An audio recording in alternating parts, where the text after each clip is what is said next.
आते हैं 100 शहर 100 खबर की ओर। अमेरिका के न्यूयॉर्क में बड़ा हमला हुआ है। ब्रुकलिन सबवे स्टेशन पर जबरदस्त फायरिंग, हमले में 16 लोग घायल हुए हैं, 2 की हालत गंभीर है।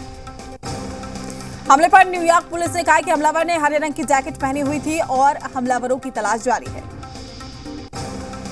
न्यूयॉर्क पुलिस ने एक संदिग्ध हमलावर को पकड़ा है, दूसरा हमलावर फरार होने में कामयाब रहा। हमले पर न्यूयॉर्क पुलिस ने कहा सबवे से कोई विस्फोटक सामान बरामद नहीं हुआ। हमले के बाद सबवे में भगदड़ मची। न्यूयॉर्क के सभी सबवे और मेट्रो स्टेशन में पुलिस बल तैनात है। हमले की जांच में FBI जुटी हुई है। हमले के बाद न्यूयॉर्क में सभी स्कूल बंद कर दिए गए हैं। पूरे न्यूयॉर्क में हाई अलर्ट। अमेरिकी राष्ट्रपति बाइडेन को पूरी घटना के बारे में दी गई जानकारी। बाइडेन ने अपनी सारे कार्यक्रम को किया रद्द। इमरान खान ने खोला पाकिस्तानी फौज के खिलाफ मोर्चा, कहा कोई फौज देश की हिफाजत नहीं कर सकती। इमरान खान ने कहा देश की जनता ही देश की हिफाजत कर सकती है। हमें पूरा जोर देना है कि पाकिस्तान में तुरंत चुनाव हो। आज पाकिस्तान के पेशावर में इमरान खान करेंगे एक बड़ी रैली। 16 अप्रैल को कराची और 23 अप्रैल को लाहौर में भरेंगे हुंकार। पाकिस्तान में रिमोट से चलेगी शहबाज सरकार। इस महीने के आखिर में पाकिस्तान लौटेंगे नवाज शरीफ। सुप्रीम कोर्ट से भी जल्द राहत मिलेगी। पाकिस्तान में नवाज शरीफ के सभी केस हो सकते हैं खत्म। कानून मंत्रालय पाक सुप्रीम कोर्ट से केस खत्म करने की कर सकता है अपील। भारत पाकिस्तान के बीच मजबूत शांतिपूर्ण संबंध चाहते हैं शहबाज शरीफ, कहा कश्मीर समेत सभी मुद्दों को सुलझाना चाहते हैं। रूस यूक्रेन युद्ध का आज 49वां दिन है। मरियुपोल में भीषण युद्ध जारी है। यूक्रेन पर लगातार मिसाइल हमला कर रहा है रूस। मरियुपोल में आमने सामने आए रूस और यूक्रेन के सैनिक DPR के सशस्त्र बल और दुश्मन देश की सेना पर फायरिंग करते हुए नजर आए। आज होगी केंद्रीय कैबिनेट की अहम बैठक, कई अहम प्रस्तावों पर लग सकती मुहर। PM मोदी ने बुलाई CCEA की मीटिंग। पहले लता मंगेशकर पुरस्कार से नवाजे जाएंगे PM मोदी। 24 अप्रैल को मुंबई में होगा समारोह। UGC ने उच्च शिक्षा में किया बड़ा बदलाव। अब एक साथ 2 अलग अलग संस्थानों में पढ़ाई कर डिग्री हासिल कर सकते हैं छात्र। मस्जिदों से लाउड स्पीकर हटाने को लेकर राज ठाकरे का अल्टीमेटम, कहा 3 मई तक सभी मौलवी मस्जिदों से लाउड स्पीकर निकाल लें। ये धार्मिक नहीं सामाजिक मुद्दा है। राज ठाकरे ने कहा लाउड स्पीकर नहीं उतारने पर हम बजाएंगे हनुमान चालीसा। हमें अपने वाण खींचने पर मजबूर मत करो। देश में रामनवमी पर हुए हिंसक घटनाओं पर CM योगी का बयान। यूपी में कहीं नहीं हुआ कोई दंगा फसाद, शांतिपूर्ण निकली शोभा यात्राएं। SHI CM योगी ने कहा प्रदेश में 800 से ज्यादा स्थानों पर निकाले गए थे जुलूस। रमजान का महीना चल रहा है, कहीं कोई तू मैं तक नहीं हुई। उत्तर प्रदेश में शांति। खरगोन हिंसा मामले में CM शिवराज ने की राज्यपाल मंगू भाई पटेल से मुलाकात। CM ने राज्यपाल को सौंपी रिपोर्ट, मौजूदा हालात की दी जानकारी। MP के गृह मंत्री नरोत्तम मिश्रा का कांग्रेस पर निशाना, कहा कांग्रेस को पत्थरबाजों से नहीं बुलडोजर से आपत्ति। खरगोन हिंसा मामले में पूर्व CM दिग्विजय सिंह पर केस दर्ज। गलत तस्वीर ट्वीट करने के मामले में हुई 5 FIR। मुजफ्फरपुर की फोटो को खरगोन का बताया था। रामनवमी हिंसा के खिलाफ हुई कार्रवाई पर भड़के ओवैसी जी मीडिया पर बोले नरसंहार की तरफ बढ़ रहा है हिंदुस्तान। AIMIM अध्यक्ष ओवैसी ने कहा और दावा किया कि नरसंहार का पहला पड़ाव पार कर लिया गया है। एक कौम के नरसंहार की साजिश रची जा रही है। असरुद्दीन ओवैसी के बयान पर गिरिराज सिंह का पलटवार, बोले ओवैसी हिंदू को चिढ़ाते हैं, हिंसा संयोग नहीं एक प्रयोग है। गुजरात के साबरकांठा में हिंदू परिवारों का पलायन। रामनवमी पर हुई हिंसा के बाद 10 परिवारों ने छोड़ा अपना घर। पीड़ितों के मुताबिक एक समुदाय विशेष के लोग उन पर पत्थर और पेट्रोल बम से करते हमला। हम यहां रहकर मरना नहीं चाहते। हिम्मतनगर के छपरिया इलाके से 10 परिवार के लगभग 35 सदस्य अब तक कर चुके पलायन। डर के साए में जीने को मजबूर हिंदू परिवार। करौली हिंसा के बाद राजस्थान सरकार का आदेश, प्रदेश में अब नहीं होंगे धार्मिक आयोजन। धार्मिक आयोजनों पर लगाई गई पाबंदी। अजमेर जिले में कलेक्टर ने लागू की धारा 144। अधार्मिक आयोजन के बैनर और झंडा लगाने पर लगाई पाबंदी। डीजे के इस्तेमाल पर भी रोक। करौली में हिंसा पर सियासत जारी। पूर्व मुख्यमंत्री वसुंधरा राजे ने हिंसा प्रभावित इलाकों का किया दौरा, पीड़ितों से भी की मुलाकात। करौली में 14 अप्रैल तक जारी रहेगा कर्फ्यू। सुबह सिर्फ 4 घंटे मिलेगी कर्फ्यू में ढील। जरूरी सामानों की दुकानें खुलेगी। बीजेपी युवा मोर्चा के अध्यक्ष तेजस्वी सूर्य का आज करौली दौरा, हिंसा प्रभावित इलाकों में पीड़ितों से करेंगे मुलाकात, कई और नेता भी रहेंगे मौजूद। अलीगढ़ में एबीवीपी कार्यकर्ताओं ने लाउडस्पीकर के लिए इकट्ठा किया चंदा, मंदिरों में लाउडस्पीकर लगाकर हनुमान चालीसा कराने का किया ऐलान। एआईएमआईएम नेता ओवैसी के छोटे भाई अकबरुद्दीन की बढ़ सकती है मुसीबत, हेट स्पीच मामले में हैदराबाद कोर्ट आज सुनाएगी फैसला। यूपी में नई सरकार के गठन बाद बजट की तैयारियां तेज, मई के तीसरे सप्ताह में बजट पेश कर सकती यूपी सरकार, 25 अप्रैल तक बजट भाषण की सामग्री उपलब्ध कराने के निर्देश। लखनऊ में आज डिप्टी सीएम ब्रजेश पाठक करेंगे प्रेस कॉन्फ्रेंस, बीजेपी ऑफिस में सुबह 10:30 बजे होगी प्रेस कॉन्फ्रेंस, सामाजिक समरसता पखवाड़ा की देंगे जानकारी। विधान परिषद चुनाव में बीजेपी की जीत पर समाजवादी पार्टी ने कसा तंज, कहा चुनाव जीतने वाले 36 सीटों में से 18 सीएम के जाति वाले एमएलसी बने। समाजवादी पार्टी ने बीजेपी से पूछा सवाल, कहा एससी एसटी ओबीसी को दरकिनार कर ये कैसा सबका साथ सबका विकास। नोएडा में फिल्म सिटी बनाने का काम जल्द हो सकता है शुरू, आज खोले जाएंगे टेंडर, फिल्म सिटी के लिए कई बड़ी हस्तियों ने डाला है टेंडर। नोएडा फिल्म सिटी के एकता कपूर और सुभाष घाई ने भी भरा है टेंडर, अमेरिका और अबू धाबी की भी कंपनियों के नाम शामिल, सीएम योगी का ड्रीम प्रोजेक्ट है Noida film city. UP board 12वीं की अंग्रेजी की परीक्षा आज 24 जिलों में सुबह 8 बजे से शुरू होगी अंग्रेजी की परीक्षा।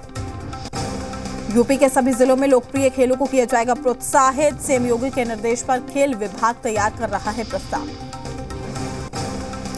एक्शन में नजर आए योगी सरकार के परिवहन मंत्री दयाशंकर सिंह, मिर्जापुर में सरकारी बसों का किया औचक निरीक्षण, यात्रियों से सुनी समस्या। आज गोरखपुर मंदिर हमले का रिक्रिएशन करा सकती है एटीएस, अभी आरोपी मुर्तजा को लेकर गोरखपुर में ही एटीएस टीम। आजमगढ़ के एमपी एमएलए कोर्ट में आज माफिया मुख्तार अंसारी की पेशी, हत्या और गैंगस्टर के मामले में वीडियो कॉन्फ्रेंसिंग के जरिए होगी पेशी। माफिया अतीक अहमद की और बढ़ी मुश्किलें, अतीक के बेटे अली पर इनाम की राशि 25,000 से 50,000 बढ़ाई, अली पर रंगदारी समेत कई गंभीर धाराओं में मुकदमा दर्ज है। यूपी के मैनपुरी से तमंचे वाली टीचर का वीडियो वायरल, जींस में तमंचा लगाकर घूम रही थी टीचर, महिला कांस्टेबल ने तलाशी के बाद की बरामद। खनन माफियाओं ने प्रयागराज में गंगा के बीच धारा में बनाया रास्ता, डीएम ने मामले का संज्ञान लेते हुए गठित की जांच कमेटी। कानपुर में पीएफ के क्षेत्रीय कार्यालय में सीबीआई और विजिलेंस टीम का छापा, गड़बड़ी की शिकायत मिलने पर डाली रेड। अलवर के कुशालगढ़ में दर्दनाक हादसा, ट्रैक्टर ट्रॉली और रोडवेज की टक्कर, हादसे में 3 लोगों की मौत, 3 लोग गंभीर रूप से घायल, 2 लोगों को अस्पताल में कराया भर्ती। ईस्टर्न कैनाल प्रोजेक्ट को लेकर प्रदेश में सियासी संग्राम उफान पर, पीसीसी चीफ गोविंद सिंह डोटासरा ने पूर्वी राजस्थान के 13 जिलों में कल प्रदर्शन की घोषणा की। बीजेपी नेताओं के अधिकारियों को चिन्हित करने के बयान पर पलटवार, मंत्री सुभाष गर्ग ने बीजेपी नेताओं को दिया जवाब, इस तरह की धमकी देना लोकतंत्र के खिलाफ, अधिकारी अपनी समस्याओं में रहकर काम करता है। करौली में दौरा करने के बाद सर्किट हाउस में पत्रकार वार्ता को संबोधित करते हुए वसुंधरा राजे बोली, प्रशासनिक आदेशों के माध्यम से राज्य की गहलोत सरकार ने हिंदू त्योहारों पर पाबंदी लगा रही है, इसे बर्दाश्त नहीं किया जाएगा। वहीं राज्य ने कहा कि मुख्यमंत्री गहलोत जी भी कहते हैं कि बीजेपी के शीर्ष नेता आग लगाने का काम करते हैं, जबकि पीएम नरेंद्र मोदी, गृह मंत्री अमित शाह और राष्ट्रीय अध्यक्ष जेपी नड्डा का तो एक ही लक्ष्य है, सबका साथ सबका विकास। नालंदा में मुख्यमंत्री नीतीश कुमार की सुरक्षा में हुई चूक को लेकर डीजीपी ने की आपात बैठक, जनसंवाद यात्रा के दौरान सिरफिरे ने फोड़ा था पटाखा, पुलिस की गिरफ्त में आरोपी। जगदानंद सिंह के घर में जेडीयू की सेंधमारी, अजीत सिंह ने जेडीयू का थामा झंडा, जेडी पर जमकर बोला हमला। चमकी बुखार को लेकर नीतीश सरकार सख्त, लापरवाही को लेकर मुजफ्फरपुर के सिविल सर्जन सस्पेंड, बैठक में शामिल नहीं होने की मिली सजा। रोपवे हादसे को लेकर सीएम हेमंत सोरेन की उच्च स्तरीय बैठक जारी, जेएम विधायक सुदीव्य सोनू ने कहा हादसे की वजह का खुलासा पूरी जांच के बाद ही संभव। देवघर में रोपवे हादसे में 46 घंटे बाद रेस्क्यू ऑपरेशन पूरा, 46 बचाए गए, 4 की मौत, ट्रॉली से नीचे गिरी महिला की गई जान। देवघर रोपवे हादसे पर झारखंड हाईकोर्ट ने लिया स्वतः संज्ञान, मामले की जांच का दिया निर्देश, कोर्ट ने राज्य सरकार से किया जवाब तलब, 26 अप्रैल को होगी सुनवाई। देवघर में रेस्क्यू के दौरान गिरी महिला की हुई मौत, एयरलिफ्ट के दौरान महिला गिर गई थी। देवघर में हेलीकॉप्टर से रेस्क्यू के दौरान महिला गिरी, रोपवे के कैबिन में हेलीकॉप्टर की रस्सी फंसने से हुआ हादसा। देवघर में सेना के जवानों ने दिखाया दमखम, रस्सी और रोपवे केबल के सहारे जवानों ने फंसे हुए लोगों का किया रेस्क्यू। त्रिकोट रोपवे हादसे में 4 लोगों की मौत, मुख्यमंत्री हेमंत सोरेन ने हादसे में मौत पर जताई संवेदना, ट्वीट करके हादसे की उच्च स्तरीय जांच का दिया भरोसा। छपरा में पीजी रिजल्ट में गड़बड़ी को लेकर जेपी विश्वविद्यालय परिसर के गेट पर छात्र संघ ने धरना दिया है। छात्रों ने यूजी और पीजी छात्रों को जबरन फेल करने का लगाया आरोप। धनबाद में कोविड स्वास्थ्य कर्मी संघ ने बकाये वेतन की मांग और काम से हटाए जाने के विरोध में दिया धरना। मधेपुरा में प्रेमिका से मिलने गए युवक की गोली मारकर हत्या, मामले की जांच में जुटी पुलिस। मुरलीगंज थाना इलाके का मामला। बेतिया के नरकटियागंज में अनियंत्रित ट्रैक्टर ने बाइक सवार युवक को कुचला, युवक की मौके पर मौत। हादसे से नाराज ग्रामीणों ने सड़क को जाम किया। सहरसा में पुलिस ने लूट की योजना बना रहे अपराधियों के पास से हथियार बरामद किया।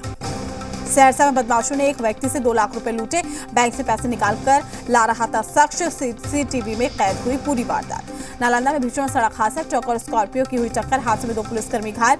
बिंद थाना इलाके का मामला। मधेपुरा में जमीन विवाद को लेकर 2 महिलाओं पर हमला, लाठी डंडों से लैस दबंगों ने दोनों बहनों को पीटा। सोशल मीडिया पर वीडियो हुआ वायरल, जांच में जुटी पुलिस। बिहार एसटीएफ को मिली बड़ी कामयाबी, कुख्यात नक्सली गुड्डू यादव हुआ गिरफ्तार। लूट, हत्या, डकैती समेत कई मामलों में थी तलाशी। औरंगाबाद में स्वास्थ्य सेवाओं की खुली पोल, सदर अस्पताल में 9 से अधिक एम्बुलेंस खराब, शिकायतों के बाद भी नहीं होती सुनवाई। पटना की पीएमसीएच में इलाज कराने आए कैदी कमल सिंह के फरार होने के मामले का खुलासा, अभी तक पुलिस ने नहीं कर पाई है। 3 दिन बाद भी पुलिस की गिरफ्त से बाहर है आरोपी। आरा के जगदीशपुर थाना इलाके में हरदिया गांव में बाइक सवार अपराधियों ने सरपंच पति को गोली मार दी और फरार हो गए। पीठ पर गोली लगने से सरपंच पति घायल हो गया। जामताड़ा में हथियार के दम पर 3 लाख की लूट, नकदी समेत सामान लेकर भागे अपराधी। करीब 8 बदमाशों ने वारदात को दिया अंजाम। औरंगाबाद में नहाने के दौरान 4 बच्चे तालाब में डूबे। इस दौरान लोगों की नजर डूबते बच्चों पर पड़ गई। लोगों ने इनमें से 3 बच्चों को तो बचा लिया, लेकिन चौथे बच्चे की डूबने से मौत हो गई। शेखपुरा में दिखा रफ्तार का कहर, एक तेज रफ्तार अनियंत्रित बाइक सवार ने पुलिस जवान को मारी टक्कर। पुलिस जवान सहित बाइक चालक गंभीर रूप से घायल। बोकारो में सड़क हादसे में 3 लोग गंभीर रूप से घायल, घायलों को अस्पताल में भर्ती कराया गया। बांका में उत्पाद टीम ने ब्रेथ एनालाइजर से अमरपुर बाजार में कई लोगों का किया टेस्ट। 4 लोगों को शराब के सेवन के आरोप में किया गिरफ्तार। गोपालगंज डीएम डॉक्टर नवल किशोर चौधरी ने आज जिले के सदर प्रखंड के चौराव में गेहूं की फसल को काटकर फसल कटने की शुरुआत की। 11 प्रखंडों के 22 पैक्स के लिए वोटिंग हुई। देर शाम को मतगणना के बाद विजयी प्रत्याशी की होगी घोषणा। गुमला में पंचायत चुनाव को लेकर सरगर्मी तेज, जिला प्रशासन ने चुनाव को लेकर सभी आवश्यक तैयारी पूरी की। खगड़िया के मानसी प्रखंड में रामनवमी के अवसर पर बने प्रसाद खाने से करीब 30 से अधिक लोग फूड पॉइजनिंग का शिकार हो गए। सुपौल में बस परिचालकों की हड़ताल से आम लोगों को काफी परेशानी का सामना करना पड़ रहा है। जिले में सोमवार की शाम से बस परिचालन ठप कर दिया गया। दरभंगा जिले के बहादुरपुर थाना इलाके के बरहेता कॉलोनी के पास ट्रक से 500 बोरा कालाबाजारी का अनाज जब्त हुआ। एक मजदूर को किया गया है गिरफ्तार। गोपालगंज में थावे महोत्सव के दूसरे दिन रंगारंग सांस्कृतिक कार्यक्रम की प्रस्तुति की गई। मौके पर डीएम एसपी सहित सभी आला अधिकारी मौजूद रहे। मसौड़ी पुलिस ने 3 महीनों के दौरान चोरी हुए मोबाइलों को ढूंढ निकाला है, उसके सही मालिक तक उसे पहुंचाया। बाढ़ में संगीत नाटक अकादमी के द्वारा नाट्य रूपांतरित ऐतिहासिक नाटक मुद्रा राक्षस का मंचन किया गया, जिसमें बहुचर्चित कलाकारों ने हिस्सा लिया। बगा में मेगा टेक्सटाइल हब बनाने की तैयारी जोरों पर है और इसके लिए प्रशासन ने 1700 एकड़ जमीन चिन्हित की। बाढ़ के नवनिर्मित मंदिर में राधा कृष्ण की प्रतिमा की प्रतिष्ठा के लिए निकाली गई भव्य कलश यात्रा, सैकड़ों की संख्या में भक्त हुए शामिल। बेगूसराय में दुर्गा मंदिर में एक अजीबोगरीब मामला देखने को मिला है, जहां एक बच्ची ने मां दुर्गा का रूप धारण कर लिया। लगभग 1 घंटे तक बच्ची मां का रूप धारण कर लोगों को आशीर्वाद देती रही। चाईबासा में चैती दुर्गा प्रतिमा विसर्जन में एएसआई को लगी तलवार, गंभीर रूप से घायल एएसआई अस्पताल में भर्ती। छपरा के तरैया में लगा अनोखा मेला, मिट्टी के घोड़े लूटने को समझा जाता है सौभाग्य, पुत्र और धन प्राप्ति के लिए लोगों का हुजूम उमड़ा। दिल्ली में गर्मी ने तोड़े सारे रिकॉर्ड, 72 साल बाद अप्रैल में पड़ी इतनी गर्मी, 40 डिग्री के पार पहुंचा तापमान। रुकते छोटे से ब्रेक के लिए जल्द हाजिर होंगे।